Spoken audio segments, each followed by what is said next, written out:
Don't be afraid to sing.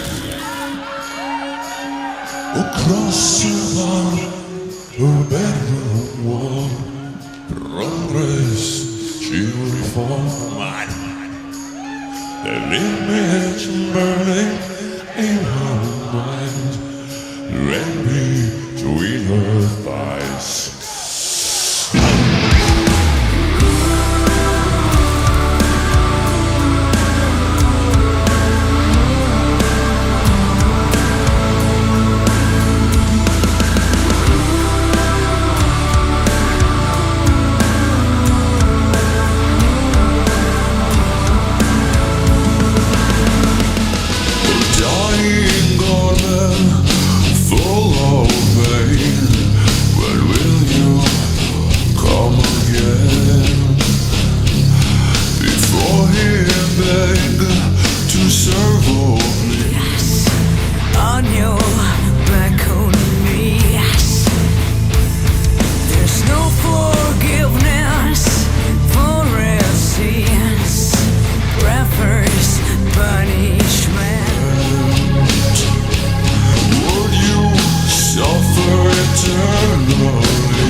Hello my friends, good to have you back. If this is your first time here, welcome. I make videos counting crazy conspiracy nuts who make up nonsense, spread misinformation, and even outright lie about modern day witchcraft, paganism, and the occult. Today's video is a response to a Christian author who wrote a book on New Age and the occult. However, after listening to him, it is clear he has absolutely no idea what actual New Age practices are, nor all the various studies that make up the occult, while never defining his terms as to what he believes makes up the occult. Instead, he compares the occult to pornography and drug addiction. So sit back and prepare to be stunned by the blatant ignorance of this Christian author who is promoting his latest hit piece.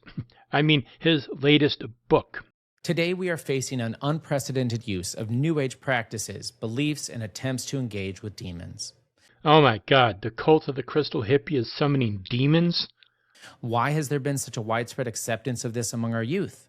Ouija boards, spells, attempted levitations, tarot cards, YouTube groups and TikTok pages devoted to witchcraft, etc. are all on the rise.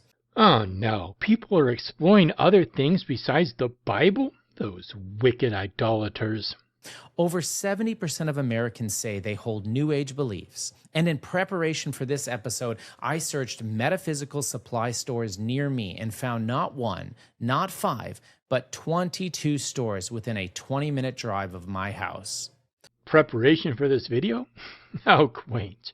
70% of Americans hold New Age beliefs? I'm not sure where you got that figure. I found a Pew Research conducted between December 14th and the 18th of 2017 that reads roughly 6 out of every 10 self-identified Christian holds at least one New Age belief. These New Age beliefs include psychics, belief in reincarnation, and astrology, all of which are not mutually exclusive to only New Agers. I also do not believe you found 22 metaphysical stores within a 22-minute drive of you. I found 17 metaphysical shops within a 20-minute drive of me, and I live in San Francisco. You know, your modern-day Sodom and Gomorrah. I think you are including shops that aren't solely metaphysical stores. However, if true, that is great. We need more brick-and-mortar metaphysical stores. But that is the difference between you and I. I want these shops and the customers to thrive, whereas you want to vilify and condemn them as evil, demonic, and harmful. True, the yearning for the mystical experiences is built within us. But without the church, her spiritual weapons, and her truthful teachings to guide each of us, everyone is at risk. Learn about this unfortunate situation that affects each of us and what we as Catholics striving for holiness can do to better help our confused world. Oh, these poor lost sheep are wandering around metaphysical shops yearning for a mystical experience, when all they really need is the good shepherd to guide them home. God forbid one should wander off the right path and follow the goats to the left. Have you ever thought that people who study these alternative beliefs might find meaning in them? Today, I'm excited to be joined by my friend Charles Franny. He joins me to discuss the occult and how our fallen, our sinful, saturated world, saturated in sin, allows the demons to just play on our wounds. They are really laying hyperbole on thick. I thought you were talking about New Age beliefs, but really you were talking about those who study the occult. I'm guessing you are just ignorantly slapping everything together. And why should we listen to Charles? Why should we listen to Charles? Well, let me guess, because he wrote a new book and he wants to exploit the superstitious fears of gullible Christians for a meager profit. He's got this new book and he's got this new topic on the occult that we're going to dive into. Nailed it. I doubt Mr. Rogers here has even stepped foot in a metaphysical store, let alone done any actual research into the various traditions of New Age practices, let alone any pagan, witchcraft, ceremonial magic, thelema, or other magical practices. His knowledge probably only goes as deep as the latest chick track. Start with the basics. What is the occult? I didn't edit this out. He never talks about what the occult is, how it developed, or any of the various modern practices of today. But the statistics are quite alarming. But let's first start with what it is. So in the book, I talk about soft occult. Soft occult is when you practice with pillows and plushies, right? And dark occult. Ooh, scary. The dark occult. That must be when you practice with no lights on, right? Or is everything just super obscure and veiled? I'm not sure if it was hard occult or dark occult, but there's basically a spectrum. Hard occultism is when things are super obscure and all your boss fights are set to elite. I don't recommend hard level for beginners. I like your choice of words, dark and hard. Makes it sound scary. And that's the way the devil lures us. That's how your Zoroastrian-based good versus bad personification of evil lures people in? Is there any belief system, practice, or religion that you find benign, or not of the devil's creation? Or is everything just satanic by default? He goes on to describe the various alternative practices as a giant funnel, because that's a good description, I guess. So on the edges of this funnel are things like astrology, manifesting, the New Age. But if you look at the New Age, it really is twisted. Even it sounds like, the age of Aquarius, this fun, new, revolutionary thing coming. Everybody's happy. Everybody's supporting each other. It's a big community. But it's really twisted and dark, just below the surface. It's fun. Everybody is happy. Everybody is supporting each other, and it's a community. Oh, the horror. We must put a stop to this twisted, dark, hard stuff going on. They should be praying and begging God to forgive them of their sins, those godless heathens. So this edge is a soft occult, which people are going into. With satanic pillows and plushies. Got you. Self-help is a big part of that. That might come up later. Self-help? Oh no, it's darker than I imagined. But that sounds like so benign. Self-help. No, because that's a lot of self-help today is I don't need God. Put down that self-help book and pick up your rosary. God will fix you. I just need myself. And that's occultic. That's an occultic mentality. It is really an occultic mentality. So no occult practices believe in a God figure or a monotheistic deity. Of all the still practicing occultists you interviewed, how did they view this concept of higher beings or angels? Let me guess, you only interviewed supposed ex-occultists. So then you start there, and then one of the things about the occult is it's very addictive. It is? Well, I have been jonesing for a little LBRP lately. I need a fix, just a little Crowley. Come on, man. I'll pay you later. I'm good for it. Very quickly corrupts your morality. Really? My morals have been corrupted? Is that why I'm willing to lie and vilify others to further a bigoted agenda driven by hate and envy? So in the occult, there's this forfeiting of objective truth, a forfeiting of morality that should govern things, even if you were a Christian. Mr. Rogers, I don't suppose you have any examples of the occult forfeiting truth and morality? One of the things the former occultist told me is that the devil will respond, but then he'll back off. Gee, I wonder what ex-occultist said this. Well, the way demonic healing works is when, if you have a disease, you come to me, and what I do is I take the demon or the spirit that is attached to you, making you sick, and I pull it off of you, because I have a stronger demon in me. Now, you're miraculously healed, but what you don't know is it's kind of like a rubber band. As you're walking away, I give it back to you. So now it's like a drug. In order for you to get better, you have to come back to me. The demons will respond. They'll back off. They won't answer anymore, but they answered once. So then you want them to answer again. You want to get this result. I'm always annoying my demons with mundane questions. Whenever I call them, they let it go to voicemail. Bastards, pick up. I know you're there. So you'll do something darker. You'll be more willing to, let me try this. So that didn't work. Let me try this. These Christian bigots have such a twisted concept of what modern-day practices are. They assume some New Ager starts off meditating with crystals one day to sacrificing a goat and bathing its blood the next. And there's this downward ladder that you can easily take. You can easily find these things because... A downward ladder? Why do I have to climb down a ladder? Why doesn't the devil install an elevator? This isn't the 14th century anymore. This is the 21st century. Get with it, Beelzebub. With the internet, like so much evil information's out there. Curious kids can find black magic in a heartbeat. Mm-hmm. And if they try it out of curiosity, well, they're dabbling with the diabolical. Poor little Timmy. He started off Googling dinosaurs for a class project. Then suddenly, one wrong click and he was summoning demons. I don't want to... Lie? Mischaracterize? Exaggerate? Paint a false picture?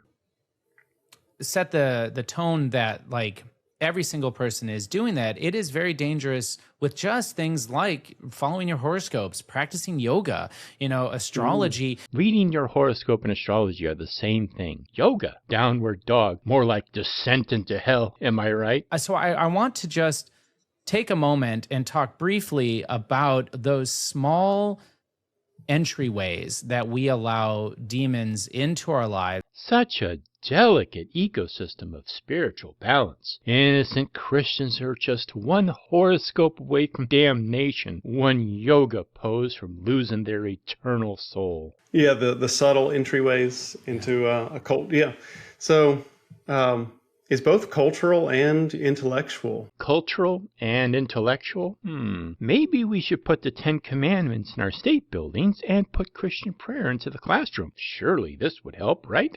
So for us, it begins with pride. Begins with pride, like being prideful of your religion, gaining satisfaction, fulfillment, and gratification from your beliefs, thinking it worthy of sharing with others. That kind of pride? So sin is the basic entryway, the basic door opener. And then one of the things I talk about a lot in the book, the occult is becoming such a big problem because Christianity has been corroded, has been removed from the culture and from our lives. The occult has become a big problem, or a big problem for you because you feel it competes for butts in your pews. Christianity has not been corroded, nor has it been pushed out of secular culture, at least here in the United States of America, as the US of A was founded upon the principle of separation of church and state. It is a secular nation. No religion is to be implemented in our institutions or forced into public schools. As the First Amendment implies, as our forefathers wanted, and as illustrated by the Treaty of Tripoli. You want to teach Christianity and have prayer in school? Open more Catholic schools, but don't force your bizarre death cult ideology onto others. Think about pornography, how accessible pornography is. Say, you are going to conflate yoga and astrology with pornography? I gotta see this mental gymnastics routine. It's easy to go, it's like there's, cocaine and crack just like being distributed from vending machines at the high schools. Pornography just wasn't enough, huh? So it's like having vending machines distributing crack cocaine. Oh my God, they are pushing this nonsense up to 11. This war of extraction. Christ is trying to extract us from that kingdom. And this is really what I see in the battle with the occult, and I use that image a lot. Will you please stop dragging us into your imaginary war? When are you narrow-minded dumbbells going to take your Bible as a metaphor and see these sins and temptations as the nature of man within you? Leave us out of it. So the world is very conditioned now by evil, by occult mentalities, even if they don't come right out and say that they're part of the occult. The world is not conditioned by the occult. You are not doing a service to your audience as you confuse and conflate terms and never define them. You started out talking about New Age beliefs, practice of yoga and horoscopes, which are not New Age. Then you threw in the occult without defining what you think that is. I am assuming you are talking about modern-day pagans, witches, and ceremonial magicians, people who study occult philosophy, Hermeticism, alchemy, Kabbalah, and various other traditions, many of which may hold a belief in a monotheistic deity. There was one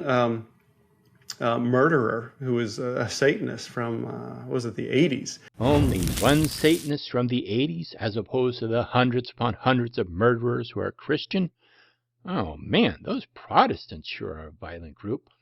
Don't piss them off. And this is from the 80s? During the Satanic Panic? I sure hope you have a cited source for this. And his mother was interviewed, and she was like, I just assumed that if he bought this music at Walmart, it was fine. Like, that the culture's not going to corrupt him. Ah, great. The tired old argument that some teenager was listening to Slayer and went out and murdered someone. So wonder you didn't give any details. Just keep it as vague as possible and hope your audience doesn't look into the accusation. But then he was listening to all this death metal, and it drove him insane, essentially. And he admitted that the obsession over this kind of music made him satanic, made him crazy, because he absorbed the philosophy, the mentality of the words, and it drove him, helped drive his choice for evil. I'm calling bullshit. I'm going to assume you're talking about a case against the heavy metal band Slayer from the early 90s, where a Joseph Fiorella was convicted of murder and claimed that Slayer's music influenced him. The case against Slayer was dismissed. Another of the accomplices admitted that Joseph was obsessed with killing the victim. And it really is confusing. Well, it is very confusing when you keep adding elements to the mix and further muddying the waters. Especially in a culture that doesn't pray, that has pushed God out of the schools. And there it is. It's because we don't have Christian prayer in school. Thrives on things like abortion and all these sexual deviancies. Oh, sure, throw abortion in there, even though that is a social and cultural issue and has nothing to do with New Age or occult beliefs, as each person has their own opinion on this issue. It can start and be dangerous with curiosity, but it's there to find him. But like you were saying, in our perverse, perverted world, people fall short, and the church isn't standing into the breach to help guide and direct them. No, they are not standing in the breach. They are literally standing on the street corner with a bullhorn, screaming that we are all going to hell. I think Christianity is very visible and audible, whether we want to hear it or not. That's kind of written within us, and that lack of finding it in authentic truth that is leading individuals into this, dangerous practices. Finally, some substance I can work with. What dangers? Please tell me the dangers. But the devil introduced a counterfeit, because he tempted her, he baited her towards the fall, which they were going to go towards, and baited her with a counterfeit, which is the occult. The occult is a counterfeit religion, counterfeit system of rituals. According to Genesis, the snake tempted Eve with the fruit of the tree of knowledge of good and evil. And by the way, as a side note, isn't that a good thing? Wouldn't God want man to know the difference between good and evil, right and wrong? The occult? Again, whatever you think that is. The occult is not a religion in of itself. Those adopting the various elements that make up the occult may follow a religion. For myself, I identify as a pagan and a witch who studies the various occult sciences and philosophies. My religion is Wicca. Stop dancing around being so vague. Be specific. You supposedly wrote a book on the subject, and yet you cannot even define your terms. So that the fallen nature combined with nihilism is going to Do you mean nihilism? Let me know in the comments below if I'm mistaken. I think he means nihilism. Not every person who studies some elements of occult science or philosophy is a nihilist. I think religion can be beneficial for people. Christianity can be very beneficial for some. When you take out all the needless fear of fire and brimstone and read the Bible metaphorically, it makes a lot more sense. this is going to explode, perhaps. Yeah.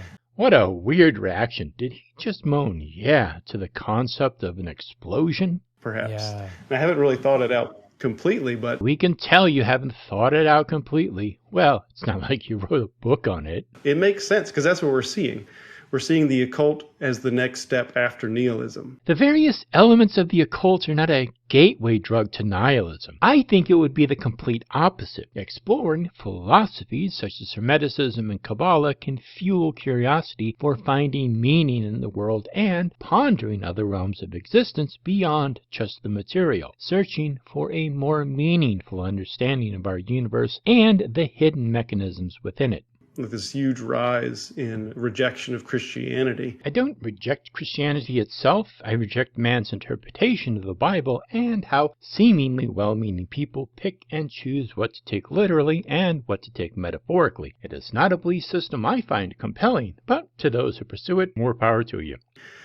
Is with anger. A lot of people, the former occultists I talked to, had an anger at God. I do not believe in the Christian God, so how can I be angry with him or it? I feel the same way about the Easter Bunny or Bigfoot as I do about God. Which would flow from a nihilism that cannot completely give in to atheism. They know God exists, but they hate him now. I thought atheists secretly know God exists and they hate him. Would you mind citing an actual source of any occult science or philosophy promoting a hatred of God? Because aside from a few fringe writers, I've never come across any promotion of the hatred of your God. And then that will flip to Satanism. Maybe that's the way to find the link. Most Satanists, like those in the Church of Satan and the Satanic Temple, identify as atheists. I mean, the occult has everything in a mockery of the faith. A mockery or a similarity too? If you are bringing some ceremonial magic traditions or Solomonic magic into this, then yes, they adopt and use several biblical themes. It is not a mockery. Like we have blessed salt and holy water. Well, they use, there's something called moon water that witches use, and which pulls the power of the moon at certain phases of the moon and gives you certain qualities that you can use it. There is also consecrated water. There are several things especially witches would use to consecrate or charge something by the light of the moon. But to my knowledge, there is no such thing in Catholicism, so it is not a mockery. So moon water and ghost water, but also salt and black salt. I've never seen what the black salt actually is, but You don't know what it is? Dude, you wrote a freaking book on this. What is this a mockery of? Where in the Eucharist do you use black salt? Not every witch or ceremonial magician is performing some black mass or an inversion of your mass. with similar kind of concepts, but perverted, like sage smudging, burning sage bundles that have been Burning sage comes from Native American traditions. The practice of cleansing or consecrating an area by fumigation with incense is not limited to only the Catholic Mass. Not a mockery. blessed by some witch, is supposed to pull the impurities out of the air. The burning of incense sets up a sacred space. It could be used to invite or repel as one sees fit in a ritual. I take a more psychological approach to my practice. When I burn incense, it helps me to prepare myself for a ritual. So it's all like, so the occult is entering, not Satanists. Let's look at Wiccans and witches. Like they're trying to enter into some kind of spiritual warfare. No, they are not. But they don't label it properly. Like they don't believe in demons, they don't believe in Satan, but they believe in good spirits and bad spirits. So they set up all these protocols to try to get in touch with the good spirits and the goddesses, but they're acknowledging that there are these bad spirits out there. And one person, a former occultist, she remarked, like, why is it that with all these occult practices we do, we have to set up protections while we do them?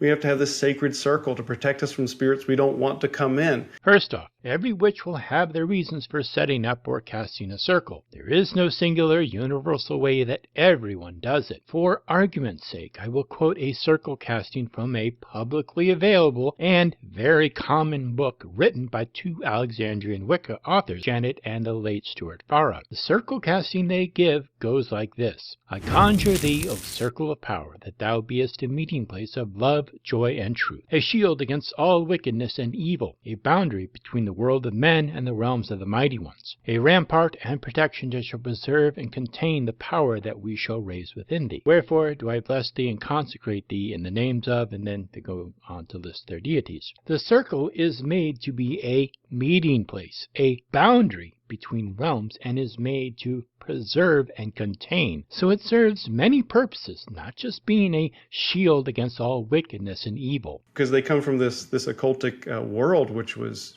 wicked. Wicked! Wicked! Wicked! And like some of the rituals involve, shedding blood and intentionally harming yourself or destroying something or killing something. I don't know. Maybe some people do intentionally harm themselves in a ritual or perform some sort of banishing ritual by destroying an object. Killing something? That is not a practice in Wicca. Sure, there may be some sick people out there who do such things, but it is not done in Wicca. And no, before you start typing away, I'm not including Santeria in this.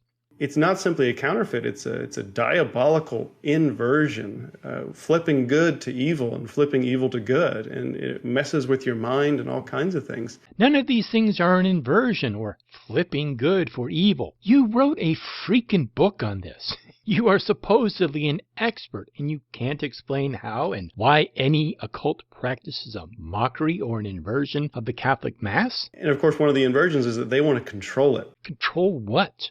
They want to control the Catholic Mass? They want what they want. They want to get what they can get, so it inflames the pride, back to what we were saying earlier. You are breaking this down to such a Freudian level. Of course, there are witches and magicians who work magic for basic necessities, such as to find love, gain money, wealth, and power. But this is not the only goal or the purpose of magic. It inflames the self, and they become gods all throughout the occult. So that's the other inversion. So many inversions. There are some practices that believe they can attain a god status or attain a union with the divine. This is not the goal of everyone who studies the various occult sciences. For someone who wrote the literal book on this, you sure don't explain all the various nuances and beliefs or traditions at all. God wants to divinize us as creatures tied to him. But in the occult, they want to become God. God himself, gods themselves, totally independent, which is very Luciferian. But they're craving power. They believe there's something more than just, the bark of a tree and the wind caused by the change in cold and heat. Oh, that's just silly. There's nothing more than the bark on a tree or wind and the change of heat and cold. If only someone would write a book on the occult explaining all these various things and explain the differences between various traditions. Maybe one day. That's not enough. It's not satisfying. It's not enough. It's not satisfying. Maybe if you had incense, water, salt, crystals of power, then maybe, just maybe, I would be interested. So if Christianity's not there, they're going to go looking for some spiritual answer. And that's where the occult is like, well, we got incense here, we got water, we got salt, we got crystals that have power.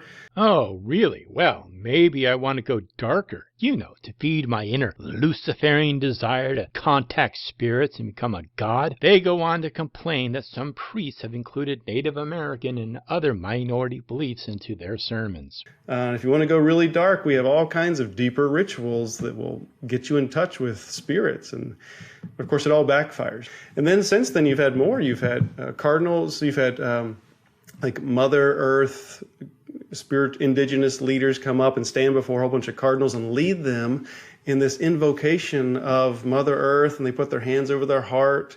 Oh my God, dear Lord, please tell me it ain't so. And then Francis went to Canada for some indigenous recognition thing, and they had an elder doing a sage ceremony, and the language is very occultic. I mean, it was very clear. Like he was summoning the Western grandmother. Summoning the Western grandmother is very occultic? What is occultic? I'm not familiar with that word. And the spirits of the four corners welcoming them to be with us.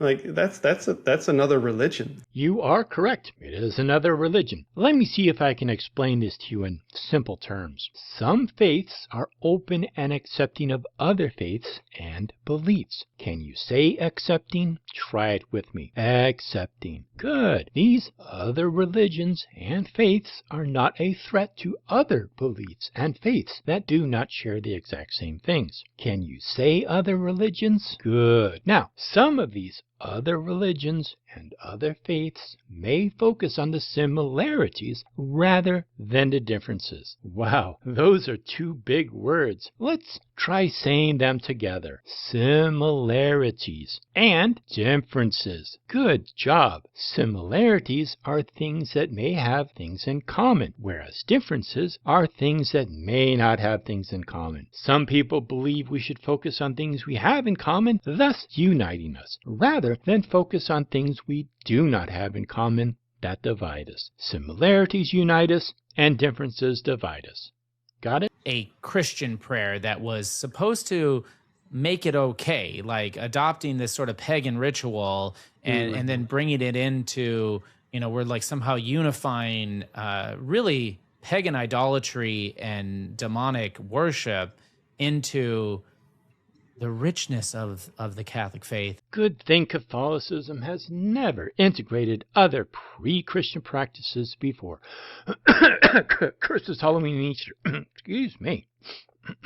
When Francis went to Canada, like there was an article where they interviewed whoever was there in Canada that arranged it, whatever prelate, whatever cardinal it was, and he tried to explain away the sage and tried to reinterpret it as if it were a sacramental. Well, sage is no frankincense and myrrh, I'll give you that. Some of the former occultists, as they were converting, they went to Novus Ordo parishes, as they called them, and they're like, what is this? And his exorcists themselves said, like, that can do harm to a former occultist. If they go to one of these bad example churches, they're going to flee. They're going to return back to their rituals. They were burning sage in an event sponsored by the Catholic faith, and it's causing recovering occult practitioners to relapse. I went home and immediately mainlined some Crowley, and may have even consumed a little too much of it. Grabbed 3 books of occult philosophy, blacked out, and woke up a week later in my underwear in the middle of the woods, surrounded by 5 candles and a pentagram. God only knows what happened to me. The worst thing, my breath smelled of cheap wine and sage. Remember, kids, if someone offers you a little quartz crystal or a free tarot reading or an innocent reading of your daily horoscope,